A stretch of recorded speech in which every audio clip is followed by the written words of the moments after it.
Para construir paz y transformar conflictos, diversos autores mencionan la importancia de realizar un giro epistemológico, una inversión, un cambio en la manera de pensar.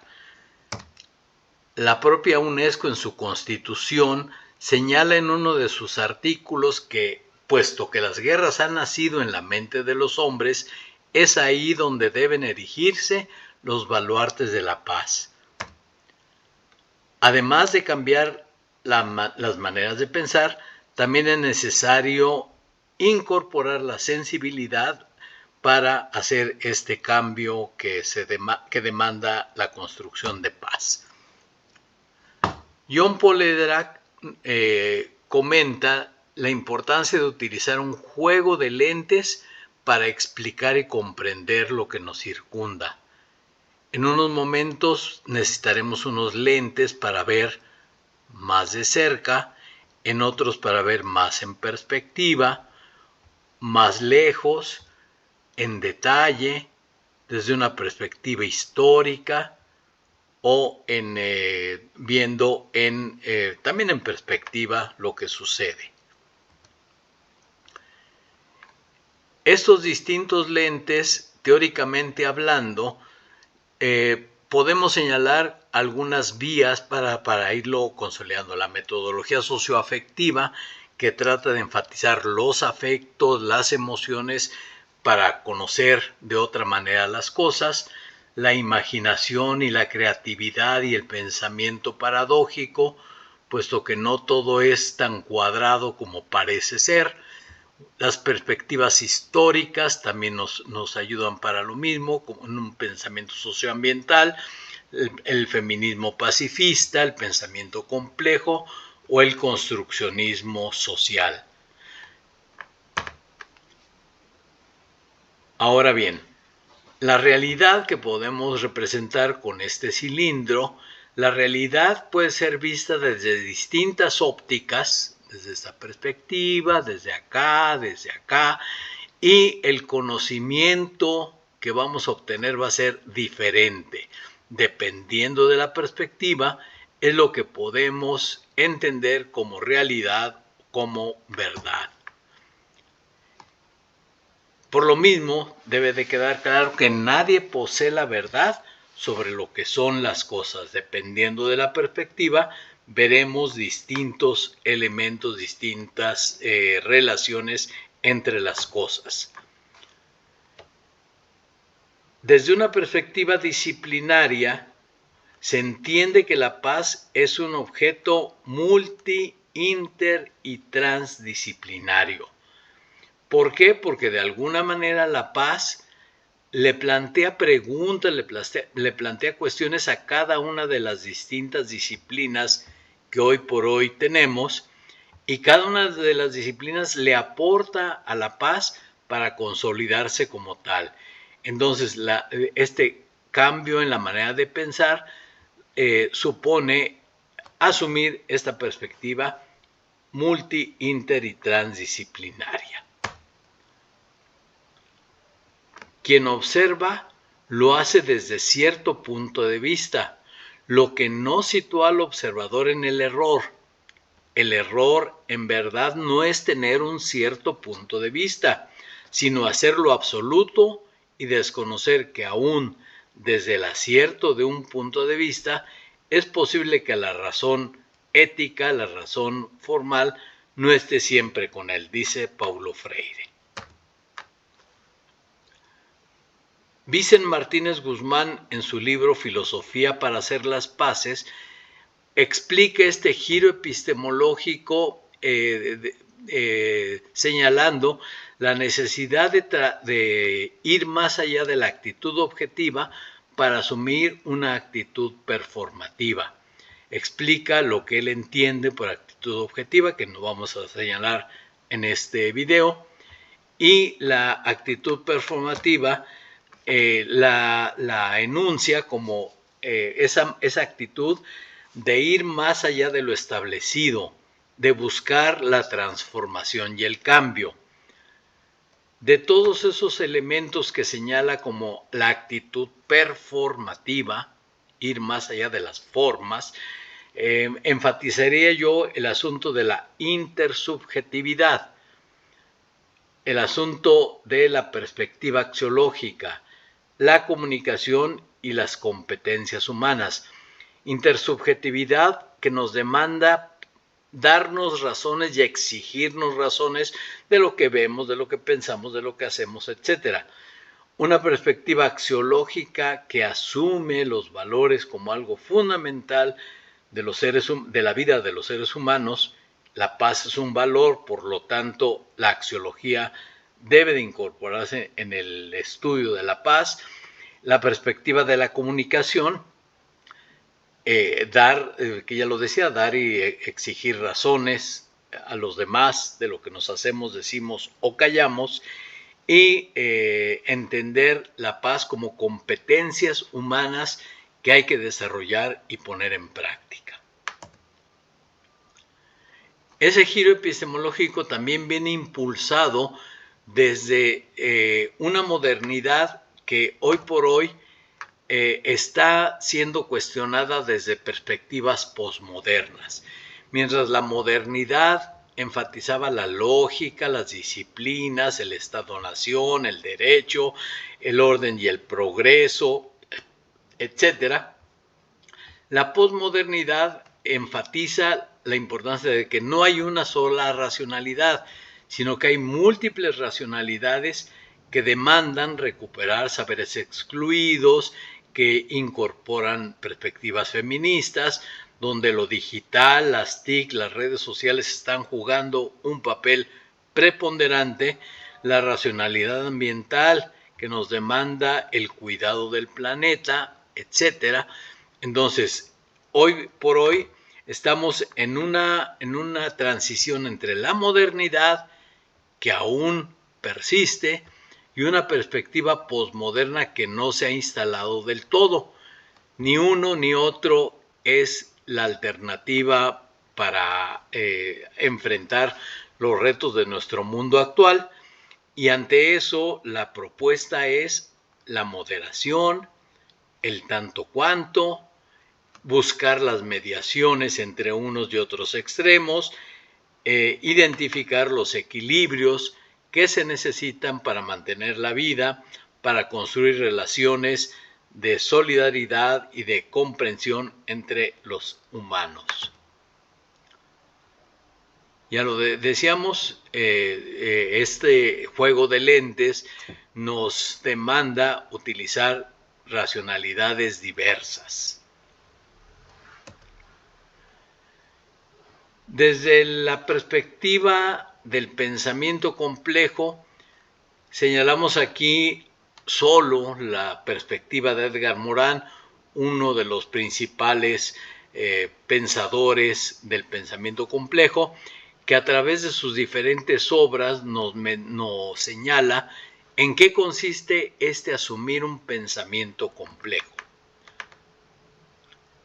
Nos dice: individuo, sociedad y especie no son entidades aisladas, están en continua relación y en continuo cambio.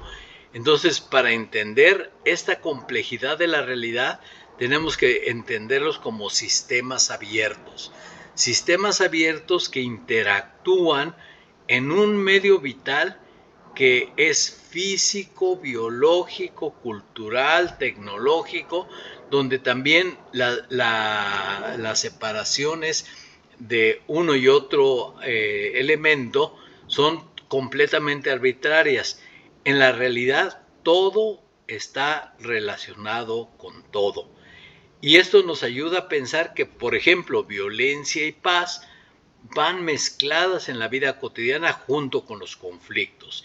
Entonces, para construir la paz, necesitamos pensar las interrelaciones que se dan entre los distintos elementos y buscar los equilibrios dinámicos que es necesario establecer entre los distintos elementos. Porque contamos con mecanismos biológicos y culturales para regular la conflictividad. Todo este equilibrio, todas estas relaciones están a la mano para poder avanzar como sociedad. Y esas interacciones de individuo, sociedad, especie con el mundo vital, físico, biológico y cultural se mantiene en equilibrio porque hay unos procesos de auto-eco-organización. Donde hay vida, hay conflicto, nos señalaba Galton, y esta perspectiva de complejidad nos ayuda a entender ese asunto del conflicto desde una perspectiva compleja. Asimismo, el pensamiento complejo nos demanda trascender los monismos, el pensamiento monológico y los dualismos. En ocasiones solo pensamos desde una sola lógica: paz, violencia, verdad, justicia, libertad. O asumimos un pensamiento dualista: teoría, práctica, igualdad, diferencia, permanencia o cambio. Y la perspectiva compleja nos invita a pensar que no hay situaciones aisladas. Lo abstracto y lo concreto se complementan, se enriquecen y se contraponen a su vez. Entonces, esa es la idea, la propuesta de pensar desde una perspectiva compleja. Y reflexionando sobre los conflictos, nos damos cuenta que muchos de nuestros conflictos mantienen esta lógica binaria de que estás conmigo o estás contra mí, ¿sí? Yo o la sociedad, los afectos o las razones. Entonces, ¿qué falta para avanzar en esta construcción de paz? Pues complejizar nuestras dualidades, complejizar nuestras perspectivas únicas de paz, violencia, justicia, etc. En síntesis, el pensamiento complejo señala que orden y desorden van de la mano en procesos de auto-eco-organización. Sistemas complejos, sistemas abiertos van de la mano y los procesos que de ahí se desatan en la autorregulación, hay riesgos, la causalidad recursiva, que lo que parece en un momento la causa de un efecto, también el efecto puede ser la causa de lo que estamos indagando. Entonces, causalidad recursiva como algo que necesitamos asumir dentro de este pensamiento complejo. Edgar Morin también está contra el cientificismo de las disciplinas, porque lo que han producido son cegueras, conocimiento fragmentado. Hay que tomar en cuenta que el observador está en lo que observa, como ya lo decíamos en la imagen aquella del cilindro. La perspectiva nos va a dar cierta visión de las cosas y nos va a ocultar otras. Por eso nadie tiene la verdad de lo que son las cosas. El todo está en la parte y en la parte está el todo. Y ya entrando en términos sociológicos, entender que la sociedad cohesiona y controla, que los humanos no solo vivimos nosotros como seres aislados, sino que nuestra vida depende de otras especies y que en el mismo proceso del desarrollo social se van produciendo los procesos de autodestrucción. No es de que venga después, sino que en el mismo proceso evolutivo de las sociedades se van construyendo los procesos de autodestrucción. Finalmente, esta perspectiva compleja nos invita a asumir que la vida, que es el centro de la paz, que es el centro de los conflictos, la vida no es lógica ni disciplinada. Pasemos al segundo lente que en este video queremos transmitir, que es el construccionismo social. Las cosas no son como se ven, las vemos como somos. La realidad es siempre una realidad para nosotros, una realidad desde nuestra perspectiva.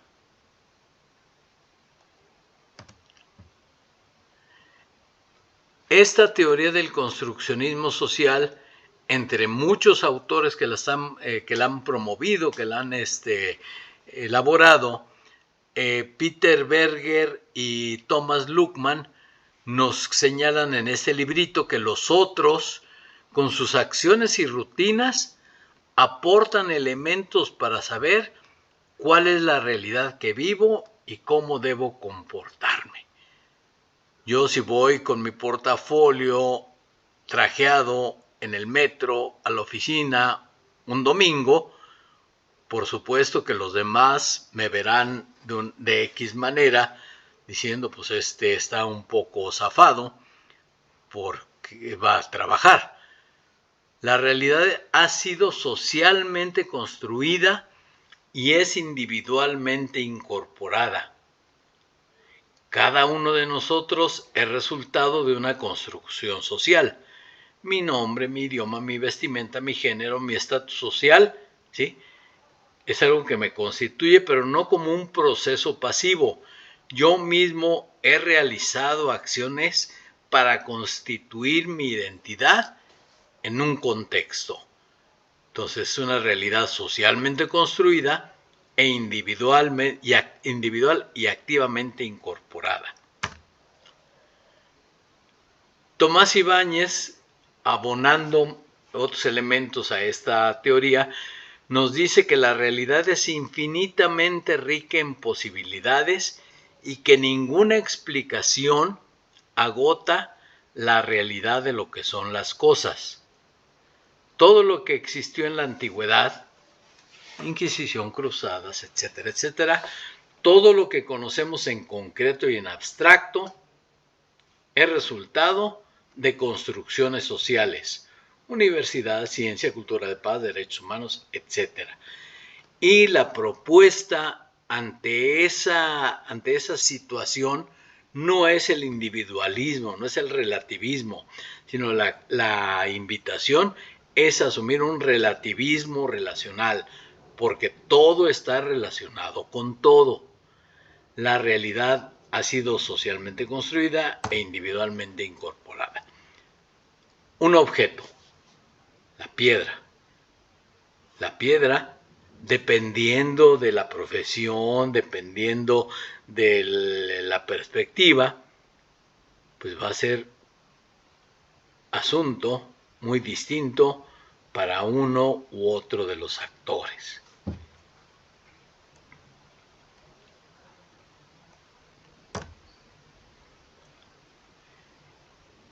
Y también el construccionismo enfatiza el asunto del lenguaje, el asunto de la comunicación.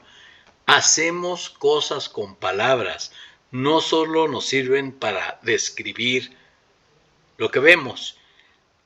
Las palabras se transforman en acciones, que es parte de lo de performativo que habíamos señalado anteriormente, y hay que tomar en cuenta que un lenguaje es una forma de vida. El construccionismo social enfatiza entonces esta perspectiva del lenguaje. Las emociones. Las emociones, nos dice Kenneth Gergen, son construcciones sociales, no solo procesos del individuo. La ira, la tristeza, la felicidad, hay maneras sociales de expresarlas. Construimos realidades con palabras, esquizofrenia. Cuando decimos que una persona es esquizofrénica, estamos ya construyendo la realidad del tipo. Niño de la calle o violencia. Cuando hablamos de violencia la estamos construyendo socialmente. Modernidad, violencia estructural, etcétera, son ideas, conceptos socialmente construidos e individualmente incorporados. Finalmente, no vamos a poder abordar todos los lentes que señalamos en una de las primeras diapositivas. Entremos solo a lo del feminismo pacifista. Carmen Magallón nos comenta que lo que une a las mujeres es el intento de deslegitimar la lógica que pone en juego la vida de los seres humanos para perseguir intereses materiales, ideológicos o de poder. La violencia afecta diferencialmente a hombres y a mujeres. Para ninguna mujer es fácil hablar de la violación o la tortura sexual. Lo que las mujeres tienen en común es el ser objeto de agresiones específicas solo por habitar un cuerpo diferente. Y por lo mismo las mujeres pueden ser conceptualizadas como víctimas o agentes. Las dos perspectivas son necesarias desde un pensamiento complejo que, como ya lo habíamos señalado anteriormente.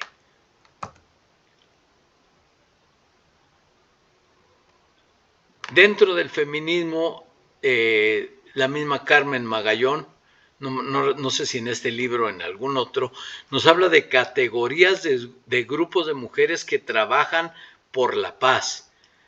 Las que se oponen a la guerra, quienes buscan soluciones no militares a conflictos estructurales, para que en el trabajo de base cuente la voz de las mujeres, y se señalan algunas feministas pacifistas en México.